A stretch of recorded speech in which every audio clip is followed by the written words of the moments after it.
انہیں ہمارے حوالے کر دیجیے۔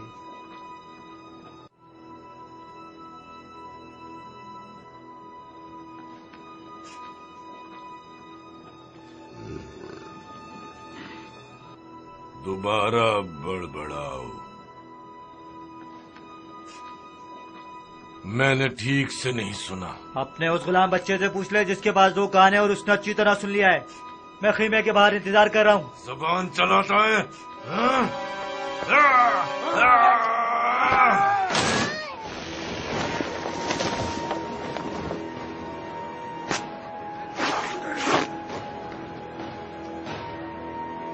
جنگ کے نعرے بجاؤ، ہم لڑیں گے۔